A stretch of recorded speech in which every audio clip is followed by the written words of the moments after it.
नमस्कार दोस्तों, एक बार फिर आप सबका स्वागत है कहानी के इस एपिसोड में, जहां हम सच और झूठ के बीच के सबसे पेचीदा किस्से लेकर आते हैं। इसी के साथ आज की हमारी कहानी शुरू होती है 30 अक्टूबर 2025 मुंबई के पवई इलाके में। एक स्टूडियो के बाहर सुबह से ही बहुत हलचल चल रही थी। आरे स्टूडियो पिछले 5 दिनों से यहाँ पर एक वेब सीरीज के लिए ऑडिशन चल रहा था और 30 अक्टूबर को ऑडिशन का आखिरी दिन था। इसलिए इस दिन यहाँ पर ऑडिशन देने के लिए पूरे महाराष्ट्र से लगभग 100 बच्चे आए हुए थे।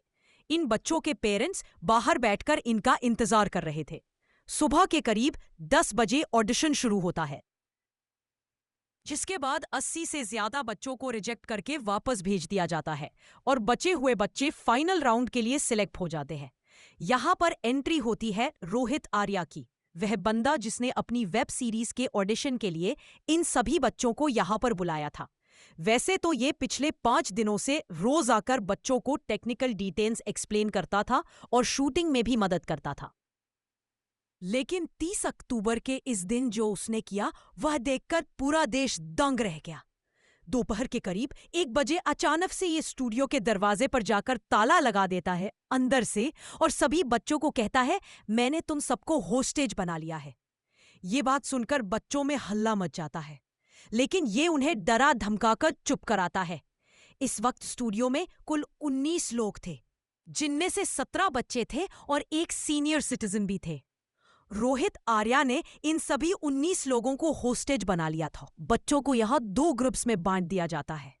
कुछ बच्चों को एक रूम के अंदर बंद कर दिया जाता है और बाकी बच्चों को रोहित अपने साथ रखता है। एलिजिडली इसके बाद ये जमीन पर कुछ केमिकल स्प्रे करता है। इसके पास एक इन्फ्लेमेबल केमिकल और गैस लाइटर भी था ताकि जरूरत पड़ने पर इसके खुद के शब्दों में स्टूडियो को आग लगाई जा सके कि मैं ये पूरा जगह को आग लगा दूं।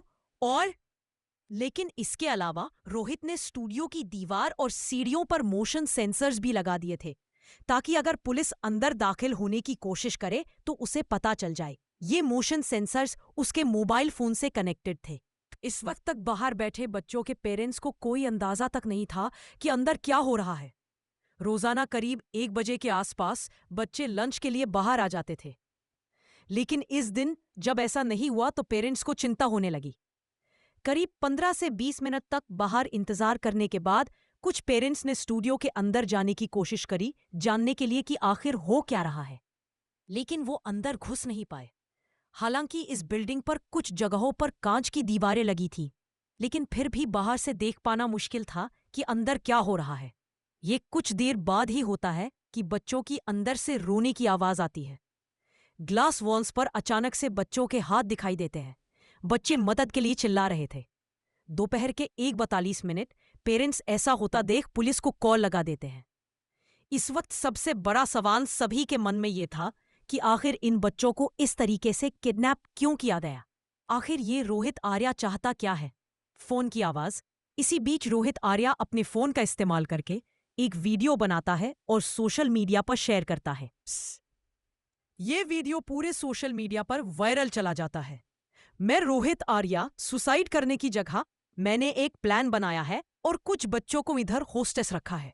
ये सीधे शब्दों में कहता है कि मैं कोई आतंकवादी नहीं हूं, मेरी कोई पैसों की भी डिमांड नहीं है। मेरी डिमांड तो बहुत ही सिंपल है, मॉरल है और एथिकल है। बहुत सिंपल डिमांड्स है, बहुत मॉरल डिमांड्स है, बहुत एथिकल डिमांड्स है। रोहित कहता है कि उसे कुछ लोगों से बात करनी है, उनसे कुछ सवाल पूछने हैं जिनके जवाब उसे चाहिए। पर मेरे कुछ सवाल हैं, मुझे कुछ लोगों से बात करनी है, उससे सवाल पूछने हैं। उनके जवाब पर अगर मुझे काउंटर क्वेश्चन है तो मुझे काउंटर क्वेश्चन पूछना है।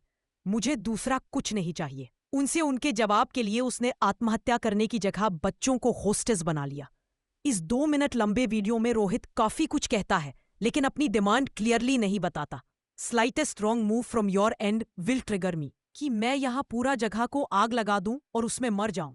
लेकिन एक और इंटरेस्टिंग चीज जो ये यहां पर कहता है वह ये कि अकेला नहीं है। जो परेशानियां इसे हो रही है वह कई सारे और लोगों को भी हो रही है।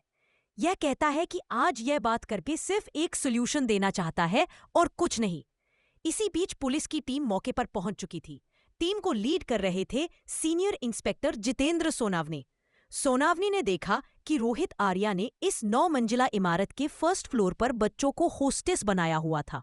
बाहर ग्लास वॉल से बच्चे थोड़े बहुत दिखाई दे रहे थे और यही से ही एग्जैक्टली उन्होंने रोहित से बात करने की कोशिश भी करी। वह चिल्लाकर रोहित से पूछते हैं, आखिर तुम्हें चाहिए क्या? जवाब में रोहित उनका फोन नंबर मांगता है।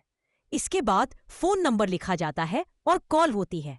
जैसे ही कॉल लगती है, फोन की आवाज बिल्कुल बॉलीवुड स्टाइल में रोहित इंस्पेक्टर से सीधा कहता है कि वह एक पॉलिटिशियन से बात करना चाहता है। मुझे सिर्फ मेरे सवालों का जवाब चाहिए। शिवसेना के पॉलिटिशियन दीपक केसरकर, जो कि फॉर्मर स्कूल एजुकेशन मिनिस्टर भी रह चुके हैं। जवाब में इंस्पेक्टर उनसे कहते हैं कि उनके सारे इश्यूज को रिजॉल्व कर दिया जाएगा। कोई एक्सट्रीम स्टेप लेने की जरूरत नहीं है। बच्चों को कुछ नहीं होना चाहिए, रोहित से रिक्वेस्ट करी जाती है। सोनावने के अलावा वहां पर डीसीपी दत्ता नलावरे भी मौजूद थे, जो रोहित से बात करते हैं। रोहित से कहा जाता है कि उसकी सारी मांगे पूरी कर दी जाएंगी, बस पहले वो बच्चों को छोड़ दे। कुछ भी नहीं सुना जा रहा। शुरू में तो रोहित कोऑपरेट करता है, लेकिन बाद में वह कहने लगता है कि उसे पुलिस पर भरोसा नहीं रहे। कुछ न्यूज रिपोर्ट्स के मुताबिक होस्टेज सिचुएशन के दौरान पुलिस ने फॉर्मर एजुकेशन मिनिस्टर केसरकर को कॉल भी किया था, लेकिन उन्होंने कॉल उठाया नहीं। पुलिस ऑफिसर्स बाद में लिए गए इंटरव्यू में कहते हैं कि उन्होंने रोहित से लगभग 2 घंटे तक बातचीत की और सिचुएशन को पीसफुली डिफ्यूज करने की कोशिश की, लेकिन रोहित बार बार गोली चलाने और आग लगाने की धमकी देता रहा। 2 घंटे की कोशिश के बाद रोहित को अग्रेसिव होता हुआ देख पुलिस होस्टेजेस को फोर्सफुली रेस्क्यू करने के लिए एक टीम अंदर भेजने का फैसला करती है। अब ये बिल्डिंग जिसके अंदर ये स्टूडियो मौजूद था, इसका नाम था महावीर क्लासिक बिल्डिंग। 9 मंजिला की इमारत थी और इसके सामने से एंट्री लेना बहुत रिस्की था। इसलिए पुलिस फैसला करती है कि इस बिल्डिंग के पीछे से घुसने की कोशिश की जाएगी। मुंबई फायर ब्रिगेड के 2 लोगों ने पीछे की बाथरूम की खिड़की के नीचे एक सीढ़ी लगाई और सीढ़ी पर चढ़कर एक ग्रिल को काटने लग गए। इस समय रोहित का ध्यान भटकाने के लिए इंस्पेक्टर उन्हें अपनी बातों में उलझाने लगे। बाथरूम की खिड़की की ग्रिल जैसे ही टूटी, भेज दिया जाता है।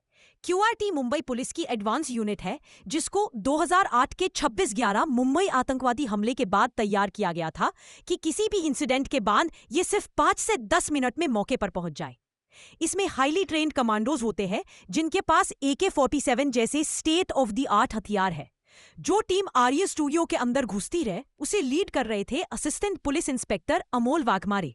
अब आगे यहाँ पर क्या होता है, इसका इकलौता सोर्स ऑफ इंफॉर्मेशन हमारे पास है पुलिस। और पुलिस के मुताबिक जैसे ही वो अंदर दाखिल होते हैं, रोहित अपनी एयरगन निकालकर तेजी से उनकी तरफ आगे बढ़ता है और फायर करने लग जाता है। इसी मोमेंट पर अमोल वाघमारे एक स्प्लिट सेकंड डिसीजन लेते हैं और गोली चला देते हैं। ये गोली सीधा जाकर रोहित की चेस्ट में लगती है और गोली लगने के बाद उसे हॉस्पिटल ले जाया जाता है। लेकिन ये इंजरी बहुत गहरी थी, इसलिए वहां पहुंचकर रोहित की मृत्यु हो जाती है। ये पूरा ऑपरेशन करीब 35 मिनट तक चला और आखिरकार 3.5 घंटे बाद सभी बच्चों और हॉस्टेजेस को सेफली रेस्क्यू कर लिया जाता है। लेकिन एक सवाल लोगों के मन में अभी भी था, आखिर ये रोहित आर्या कौन था और इसने ऐसा कदम क्यों उठाया? असलियत में दोस्तों, रोहित काफी पढ़ा लिखा इंसान था। पुणे की सिम्बायोसिस इंटरनेशनल यूनिवर्सिटी और मुंबई के इंडियन स्कूल ऑफ बिजनेस जैसे प्रेस्टिजियस इंस्टीट्यूशन से इसने अपनी पढ़ाई करी थी। इसकी अप्सरा मीडिया नाम की एक मीडिया कंपनी थी, जो सामाजिक मुद्दों पर वीडियोस बनाती थी और ज्यादातर बच्चों के साथ काम करती थी।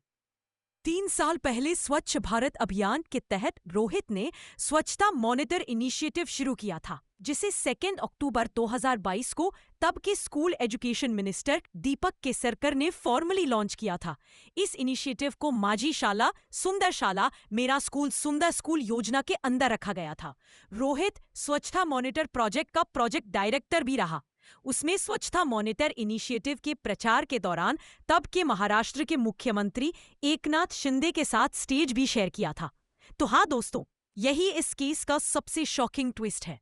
आप एक नहीं बल्कि कई सारी फोटोज देख सकते हैं रोहित आर्या की हाई प्रोफाइल पॉलिटिशियंस के साथ, इंक्लूडिंग महाराष्ट्र के उस वक्त के मुख्यमंत्री एकनाथ शिंदे। हालांकि हॉस्टेज सिचुएशन के दौरान रोहित ने अपने वीडियो में इन चीजों को क्लियरली नहीं बताया था, लेकिन उसकी पुरानी सोशल मीडिया पोस्ट पर जाकर बड़ी ही आसानी से आप पता लगा सकते हो कि असली मुद्दा यहाँ पर क्या है। अक्टूबर 2024 में रोहित ने ये वीडियो शेयर किया था जिसमें वो कहता है कि इस इनिशिएटिव के लिए जो उसने काम किया, सरकार की तरफ से उसको पैसा नहीं दिया गया। रोहित के अनुसार उसने ही स्वच्छता मॉनिटर का ये आइडिया दिया था और एजुकेशन डिपार्टमेंट ने उसकी शॉर्ट फिल्म्स और डॉक्यूमेंट्रीज का इस्तेमाल किया था, लेकिन उसे ना तो इसका क्रेडिट मिला और ना ही पैसे। एलिजिडली रोहित ने ये काम करने के लिए अपने खुद के लाखों रुपए खर्च किए और सरकार की तरफ से उसे मिला कुछ नहीं। महाराष्ट्र के एजुकेशन डिपार्टमेंट पर इसने अपने 2 करोड़ रुपए बकाया होने का दावा किया था। रोहित को जानने वाले शिवसेना यूबीटी यूथ विंग के लीडर सूरज लोखंडे के मुताबिक रोहित ने इस संबंध में महाराष्ट्र सरकार को कई चिट्ठियां भी लिखी थी, लेकिन सरकार ने उसका कोई जवाब नहीं दिया। 2024 में पत्रकार भवन के इधर अस्वीकार अवस्था में देखा। 26 दिन उन्होंने उपोषण किया था। उनका सब शासन से लगाव था कि कुछ तो मिले, मगर कुछ नहीं। कई बार जाकर तो रोहित ने इस चीज को लेकर प्रोटेस्ट भी किया। इस चीज की वीडियोस और न्यूज क्लिप्स आज भी मौजूद है जो आप देख सकते हो। इसके बाद उसने मुंबई के आजाद मैदान में भी प्रोटेस्ट किया। फिर अक्टूबर 2024 में उसने पुणे के पत्रकार भवन के सामने भूख हड़ताल भी की। रोहित ने कहा था कि वो तब तक हंगर स्ट्राइक पर बैठा रहेगा जब तक उसकी डिमांड फुलफिल नहीं की जाती। 5 डिमांड्स लिखी गई हैं, जिसमें से सबसे पहली है कि उसको उसके काम की फुल पेमेंट दी जाए। इस हंगर स्ट्राइक पर बैठने के बाद उसे सीजर भी हो गया था और उसे एक एम्बुलेंस में हॉस्पिटल भी ले जाना पड़ा था। अब ऐसे में जाहिर सी बात है, महाराष्ट्र की सरकार पर कई सारे सवाल उठते हैं। एक ऐसा प्रोफेशनल बंदा जो आपके टॉप पॉलिटिशियंस के साथ काम किया करता था, ऐसी क्या मजबूरी आ पड़ी कि उसने इतना एक्सट्रीम स्टेप यहां पर जाकर ले लिया? बच्चों को हॉस्टेज बनाना, किडनैप करना।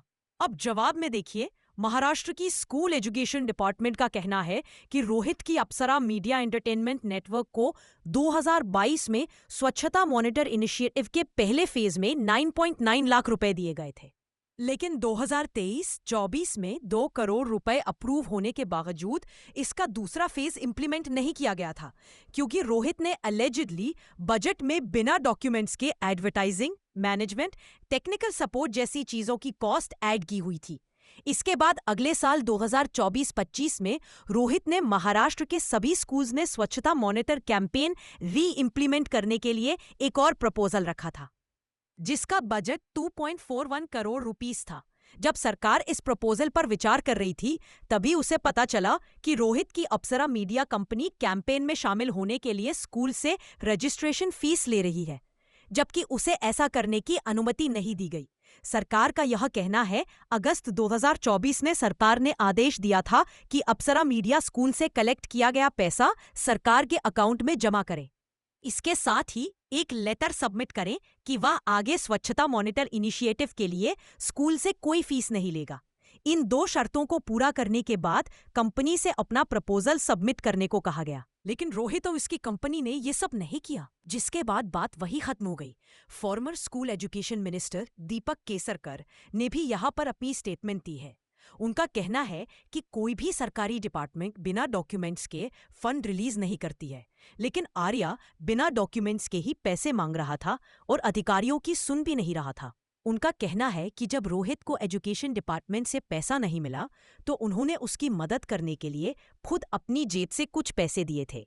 ये बात वैसे यहाँ पर सच है, क्योंकि रोहित आर्या ने भी इस बात को माना था कि केसरकर ने उसे 7 लाख और 8 लाख रुपए के 2 चेक दिए थे, लेकिन बाकी आरोपों पर उसका कहना था कि उसने ऐसा कुछ नहीं किया था। इस इंसिडेंट के बाद महाराष्ट्र के करंट स्कूल एजुकेशन मिनिस्टर ने रोहित आर्या के एलिगेशंस पर एक डिटेल रिपोर्ट मांगी है, जिससे ये पता लगाया जा सके कि रोहित के क्लेम्स में कितनी सच्चाई थी। कई सारे सवाल अभी भी बने हुए हैं। क्या सरकार ने एक्चुअली में पेमेंट में यहाँ पर डिले किया था? क्या प्रॉपर प्रोसीजर फॉलो किए गए थे? क्या रोहित आर्या के साथ कोई इनजस्टिस हुआ था? पुलिस यहाँ पर रोहित आर्या को मेंटली अनस्टेबल भी बताती है, लेकिन इंडियन एक्सप्रेस के रिपोर्टर्स ने जब उसके पड़ोसियों से और उसकी वाइफ से जाकर बात करी, तो उनका कहना है कि एक्चुअली में एक बहुत ही काम और कंपोज्ड आदमी था, बिल्कुल ही नॉर्मल लोगों की तरह बातचीत करता था। आपको क्या लगता है दोस्त, क्या है सच्चाई? तो दोस्तों, ये थी कहानी रोहित आर्या की। एक ऐसा इंसान जो कभी समाज की भलाई के लिए काम करता था, लेकिन सिस्टम से लड़ते लड़ते खुद ही उस सिस्टम के खिलाफ चला गया। हमने देखा कैसे न्याय की तलाश में एक पढ़ा लिखा, संवेदनशील इंसान धीरे धीरे टूटता चला गया। वो जो बदलाव लाना चाहता था, अंत में खुद हालातों का शिकार बन गया। इस कहानी से हमें यही सीख मिलती है। 1. न्याय मांगने का तरीका कभी भी हिंसा नहीं हो सकता। 2. गुस्सा जब सोच पर हावी हो जाए तो इंसान अपनी पहचान खो देता है। 3. और सबसे जरूरी, अगर सिस्टम सुन नहीं रहा तो रास्ता बदलो, लेकिन खुद को मत खो। क्योंकि जो रास्ता गलत दिशा में जाता है वो किसी का भला नहीं करता, ना समाज का, ना खुद उस इंसान का। तो दोस्तों, आप क्या सोचते हैं? क्या रोहित आर्या के साथ वाकई अन्याय हुआ था, या फिर उसने खुद अपनी सोच की हदें पार कर दी? अपने विचार हमें कमेंट सेक्शन में जरूर बताइए। और आप सुन रहे थे सच या झूठ क्राइम ऑडियो बुक। मिलते हैं अगली कहानी में एक और सच और झूठ के साथ। तब तक के लिए सुरक्षित रहिए, सोचते रहिए और सच्चाई की तलाश जारी रखिए।